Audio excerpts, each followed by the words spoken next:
എറണാകുളം ജില്ലയിലെ ചോറ്റാനിക്കര ദേവീക്ഷേത്രത്തിലെ ഏറ്റവും പ്രധാന ദിവസമാണ് കുംഭമാസത്തിലെ മകം. ഈ നാളിൽ ക്ഷേത്രത്തിലെത്തി പ്രാർത്ഥിക്കുന്ന ഭക്തരുടെ മേൽ ദേവി അനുഗ്രഹവർഷം ചൊരിയുമെന്നാണ് വിശ്വാസം.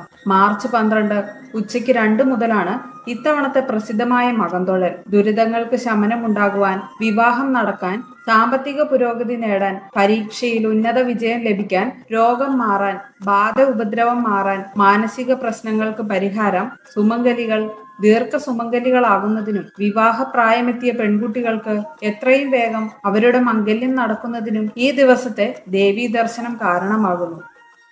കുംഭമാസത്തിലെ മകം നാളിൽ ഉച്ചപൂജ കഴിഞ്ഞ് വേഗത്തിൽ നടയടയ്ക്കുകയും പിന്നീട് 2 മണിക്ക് നട തുറക്കുകയും ചെയ്യുന്നു. സർവാഭരണ വിഭൂഷിതയായി നിൽക്കുന്ന ദേവിയെ ഒരു നോക്ക് ദർശിക്കാനായി നാടിന്റെ നാനാഭാഗത്തു നിന്നും എത്തിച്ചേരുന്ന സ്ത്രീകൾ പതിനായിരങ്ങളാണ്. പകൽ 2 മണിക്കും 5 മണിക്കും ദേവീ ദർശനം നടത്തുന്നത് അതീവ പുണ്യമെന്ന ഒരു വിശ്വാസവും നിലവിലുണ്ട്.